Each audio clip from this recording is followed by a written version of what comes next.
What's happening, everybody, and welcome back to the channel. My name is Bailey Kramer, and in this video, I'm going to be talking all about travel nurses. Now, this is just another video in my completely free course here on YouTube, so be sure you check the rest of those videos out after this one. Without further ado, let's jump in. So, traveling nurses. This is a segment that I target for my midterm rental properties. So, what is a traveling nurse, or they're really just traveling medical professionals? It's not just nurses, but it's just easier to say traveling nurse than traveling medical professional. So I'm going to call them traveling nurses.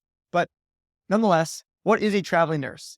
So it is somebody who works on a short-term basis, a healthcare professional, typically for 13 weeks at a time. And what happens is when there's a shortage in a healthcare facility like a hospital, they need nurses to fill in. So they're going to assign nurses and all these different types of doctors to come work in their hospital for usually, again, 13 weeks at a time. The beauty of this is when this happens, these travel nurses need a place to stay, and that's where we come in. So with this specific niche, there are a lot of pros and a lot of cons. Let me talk about them now. So the pros, these tenants are professionals. They are usually higher quality than just your average Joe, and they typically work a lot when they're there, and they just really use your place to sleep. They're not like vacationing in your property. Of course, they're living there, but they're going to the city to work, and they pretty much just go back to your place, your property to sleep. So that's the pros, is good quality tenants, and they're usually pretty respectful of everything. The cons, though, is that they only sign 13-week contracts with these hospitals typically, which means they're only going to sign a lease with you for 13 weeks. So depending if you're used to short-term rentals or long-term rentals, maybe that's long or short. For me, focusing on really mid-term rentals, 3 to 6 month stays, 13 weeks is, I would say, average. It's not like super long. So there is a little bit more turnover, but they do extend sometimes. So that could really be a pro or a con. And the other con is that these traveling professionals usually do traveling jobs because they make more money this way. But since they're making more money, I've also seen that there are also people who want to save more money. So I've seen a lot of travel nurses, just to generalize, just to be honest, from my experience, they usually try to go on the little bit cheaper side. They don't want to spend and blow all their money. They're trying to earn a lot more money and save at the same time.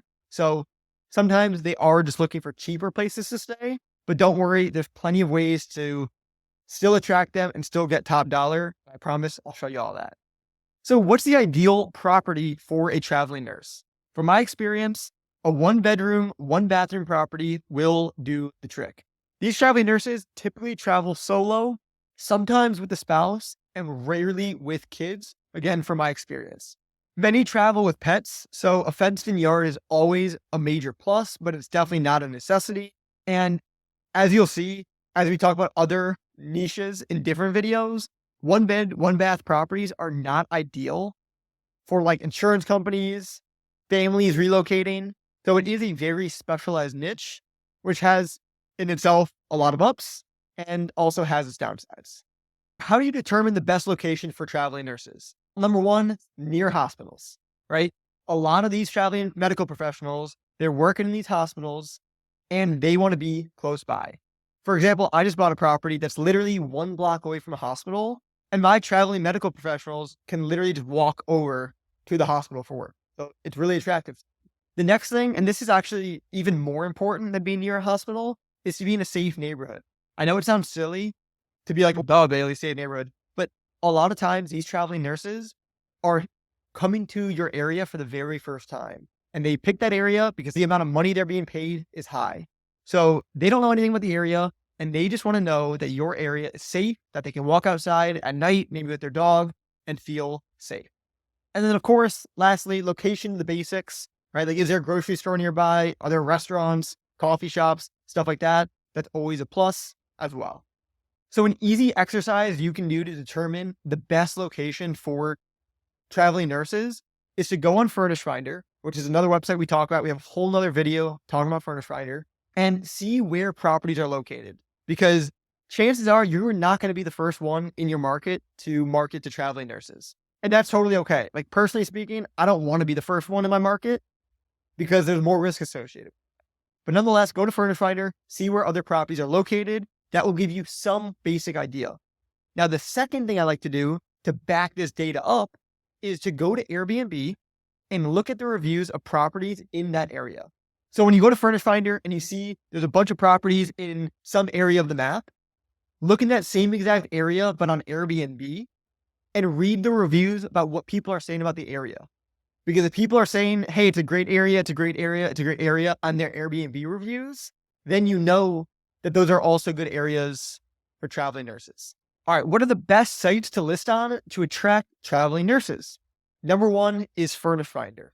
And I'm going to say this real quick about all these. I have separate videos going in depth about each and every single one of these sites to list on.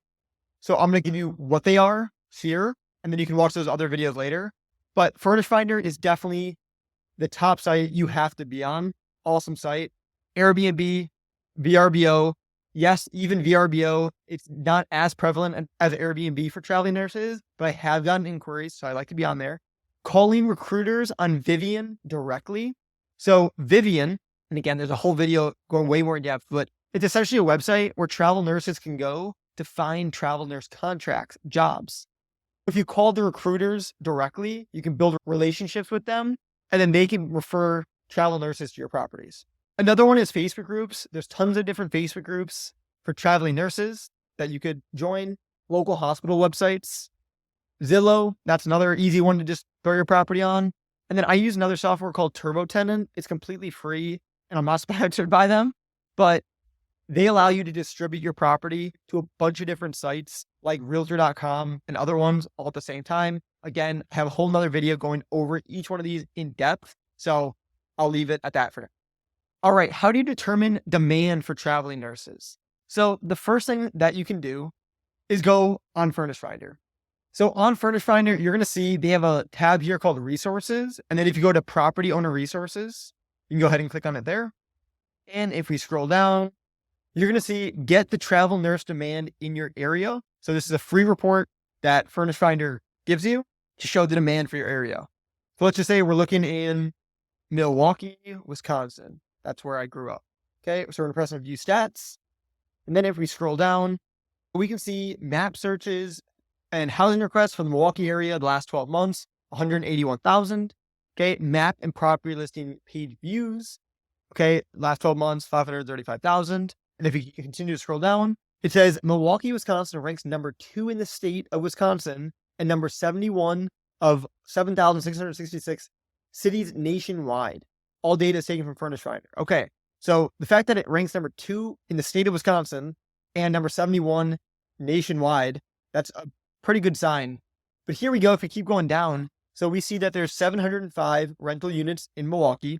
The amount of people renting just their room in their house is 68. People renting their entire house is 628.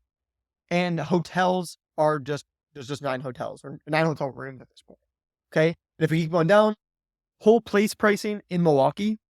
So you're going to see that a majority of places are between $1,500 and $2,000 per month, which is a very average number for a rent price for a traveling nurse in a Midwest city. I'm not saying you can't do more. I'm not saying you might get less, but that's just, it is a decent number. As you can see, 22% of the listings are for $2,000 to $2,500 per month, $2,500 or more. There's 20%, and then about 20% is between $1,000 and $1,500. And then you can see the pricing for private rooms as well.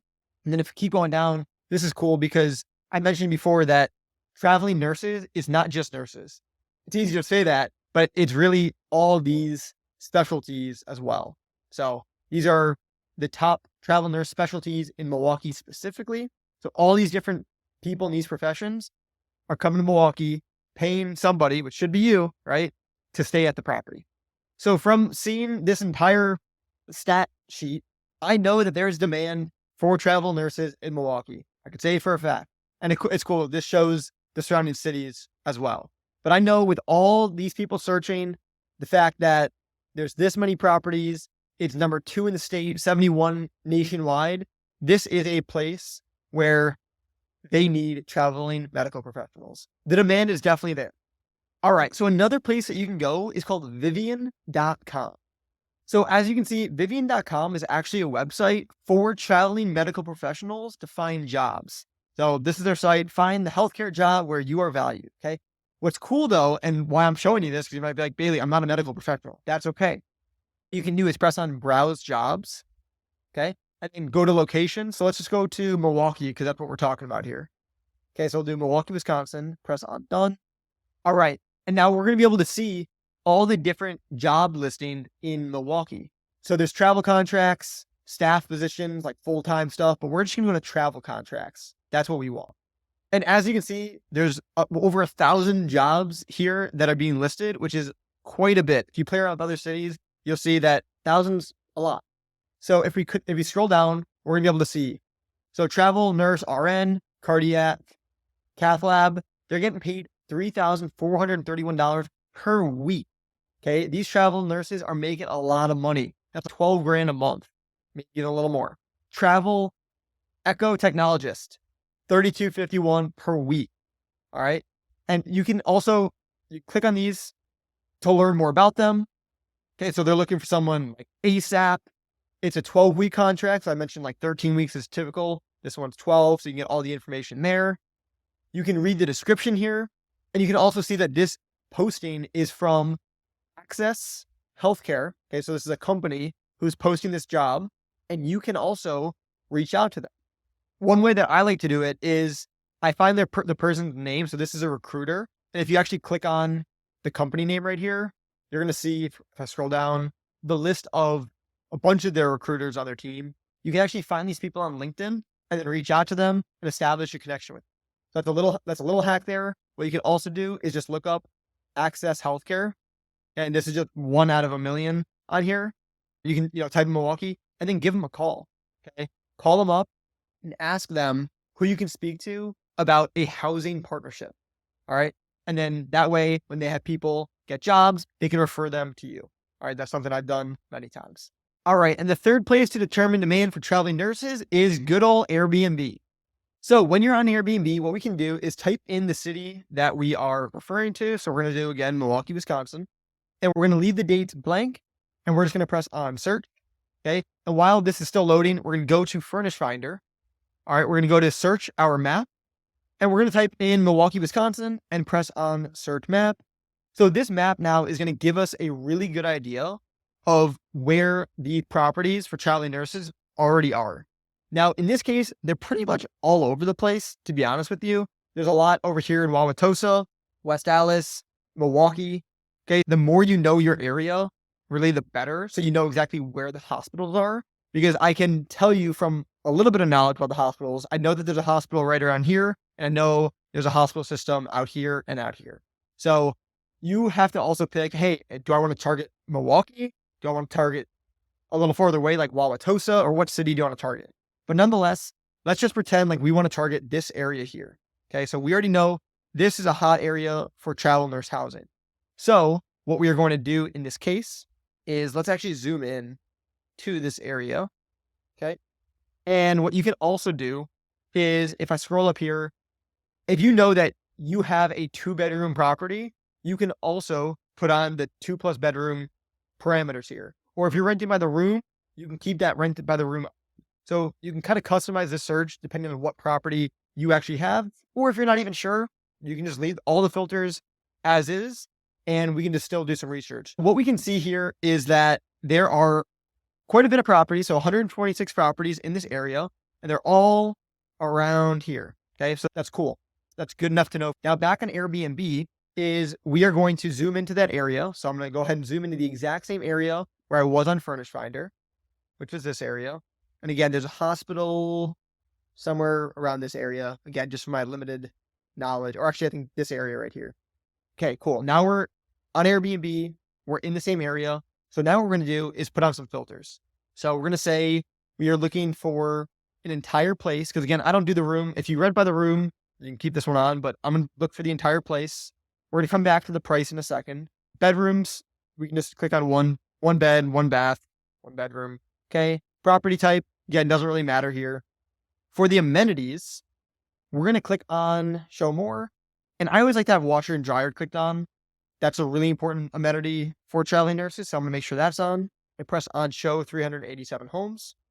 Okay. So now we filtered out some of them. Next, what we're going to do is we're going to go here to any week. And now we're going to put ourselves in a travel nurse's shoes and say, okay, if I'm a travel nurse, I'm coming to the area, I need a place to stay in Milwaukee. This is what I'm going to do. Now, some knowledge that's important to know is that travel nurses typically have less than a 4-week notice when they're going to actually get a travel contract. What I mean by that is they find out they're getting a travel contract, and within 4 weeks, they're already working in this new location. From my experience, they're typically actually starting work between 1 and 3 weeks later. So they're usually looking for housing extremely fast. So let's just say we're going to look for a travel nurse who's going to stay from February 1st to May 1st, because this is about a 12-week contract like we saw before. Okay, and now there's only 61 homes available. Now let's also go back to the filters, and we're going to change the monthly price. All right, the monthly price. We saw in Furnish Finder, and again, we have a whole section talking about how to actually price the property, but we can just see, just from looking at the map in this example here, that around $2,000, $2,500 per month is going to be our average. And once you watch the next part of this video, you're going to get a better idea of how to actually determine pricing. But just for this sake, we're going to say, okay, $2,500 is our max. And we're going to press on show 20 homes. So now we can see that there are only 20 homes available, 20 properties available if you're a travel nurse coming to Milwaukee. Now, the next thing to do is to actually look at the properties. Because I know in some markets, when they say there's 20 properties available, there's 20 terrible properties available.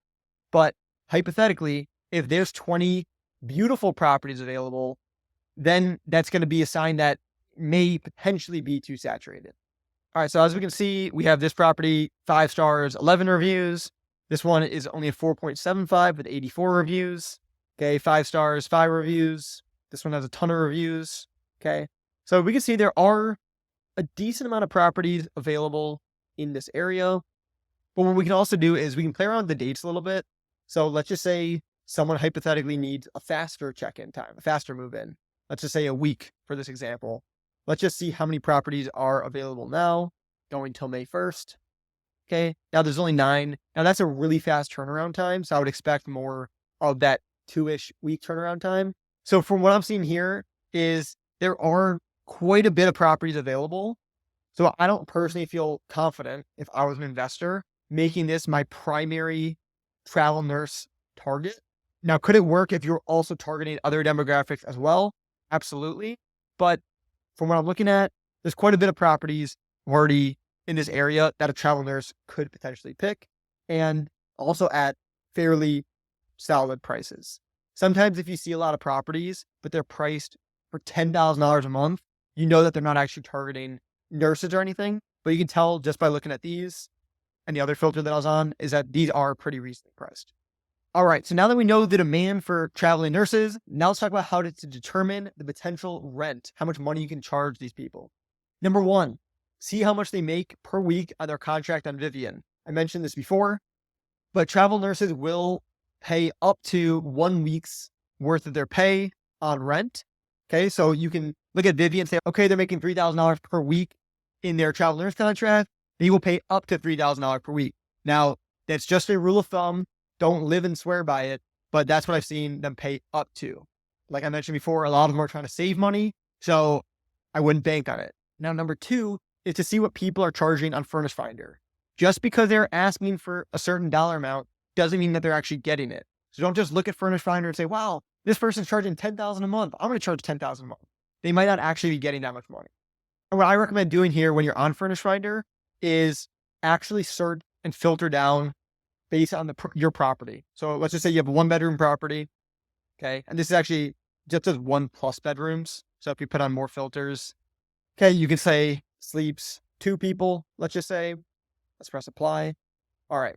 So now we can see all of the 1 to 2 bedroom properties. I think it's actually showing a little bit more. I think it's just the 1+ bedrooms, but nonetheless, you can see, okay, this 1 bedroom is $1,500. This one's $1,800. Okay. We can keep going down. You also have to keep in mind where these prices at compared to the location that they're in. So if it's a phenomenal location, sure, it might be a little bit more money. So don't just look at the price, also look at where it is location. And that's where your knowledge of the city is going to go around 1,800, 2,000, 1,100, okay, 1,900, 1,400. For what I'm seeing right now, we're probably looking at around between $1,500 and $2,000, just as a general ballpark rule of thumb, just from looking at Furnish Finder. Okay, just from a quick look, you can see that's how much these properties are asking for. And we can do the exact same thing on Airbnb. We put back in our dates of February 1st to May 1st. Okay, you'll always see that Airbnbs are a little bit higher. I've seen that the prices on average just look a little bit higher, which is why traveling medical professionals typically book on Furnish Finder or other platforms. So I can just tell by looking at these 2,000, 1,800, 2,300. If we see, a lot of the higher ones are around the $2,300 range, $2,500. But again, Airbnb is always a little bit more expensive. So minus literally a couple $100, and we're in that $1,500 to $2,000 range. One other rule of thumb that you can use, and again, this is just a general rule of thumb, don't live and die by this, but see how much long-term rental rates go for in the area. And in general, the rule of thumb is that you can at least double it for a travel nurse stay. So if you go to Redfin, Zillow, or whatever site to look at rentals for, and we zoom in again to the area that we're looking at, and what we can do here as well is go to bedroom, bathroom, and we are just looking for really one bedroom properties to compare it to. Okay, you can do studios as well, but one bed or studios, that's fine. Press on done. And then if we look at it here, we'll see, that's the $895 per month. Okay, so a lot of $895s, $995, which makes sense for the most part, because if we double it, that's around $2,000 per month. That's a lot of what we saw on Furnish Finder and on Airbnb. It makes sense, right? Like for someone to want to do a midterm rental here as an investor, it has to be getting more than $925 a month, or else it wouldn't make sense. So just based on this, it looks like that is true. All right, now let's talk about specific furnishings and amenity tips for travel nurses. So number one, many work the night shift and sleep the day shift. So a white noise machine is often appreciated if you're in a city that's super noisy for whatever reason. Maybe there's a train nearby, whatever the case may be. If there's a lot of noise coming in, know that a lot of the times, or sometimes, shall I say, for these travel nurse shifts, they are working the night shift. So they sleep a lot during the day. Number two, a washer and a dryer is a must for the unit. So you must have a washer and dryer in the unit. It's not like a legit you have to, but 9 times out of 10, a travel nurse is looking at that, and they will pick a property that has a washer and dryer in the unit, and they'll pay a small premium for it compared to a unit that they'll have to go to a laundromat to do their laundry. Also, a desk/office chair is appreciated, especially if they are traveling with their spouse. So when they are traveling with their spouse and one of them is going to be working from home, if you have a desk and an office chair, that's a nice bonus. It's not an absolute must, but if you can fit it in, that's a good thing to keep in mind. All right, now lease agreements for traveling nurses. So a couple different options to get a lease for these travel nurses. The first one is what I do is I use a site called Turbo Tenant, and it generates me a state-specific lease for my tenants. You could also use a website called KeyCheck, which is actually Furnish Finder's sister company. Okay, so that's another option. Number three, you can use an attorney. So if you want an attorney to draft you up a lease, you can do that. Or you can use a property management company, and they may have a lease free to use. And then for actually signing the lease, if you're going to be managing the property yourself, you can use DocuSign, you can use PandaDocs, HelloSign, Turbo Tenant, or I also use Go High Level for this as well. Next, we have collecting rent from travel nurses. So here are the options. What I do personally is I use a site called Baselane. I have a whole nother video talking about Baselane that goes into all the details of that, so I won't talk about that here, but Baselane is what I use. You can use Stripe, you can do Zelle, you can have them wire you the money. If they're paying upfront, I'll even take Venmo. But really, any site where you can collect money, you can pretty much use, but here's my recommendations for what I personally do. All right, and lastly, let's talk about additional fees. So I always charge a cleaning fee. Mine for these types of units have really been around $100 or $150, but I recommend charging whatever your cleaner charges you. Don't try to make hundreds of dollars from the cleaning fee. It's going to turn these people away. And then number two, a pet fee. So I recommend charging a one-time or monthly pet fee that's non-refundable. It's not a deposit, but an actual fee that you keep in your pocket. This is essentially pet rent. So $100 per month is a good average for this. It's just going to depend on your property, location, all that stuff. But that's a good average. And then a security deposit is optional. Personally, I don't charge a security deposit. I'm not saying that's really a good thing or a bad thing. I honestly just don't want to deal with a security deposit, so I do not require it, then it is an option that you have to do. All right, and that is the entire rundown on renting your property as a midterm rental to traveling nurses. If you guys have any questions, please leave them in the comments below and check out my other videos where I go even more in depth about travel nurses and other niches that you can target in the midterm rental industry. I hope you guys got value out of this video, and I'll see you in the next one. Peace.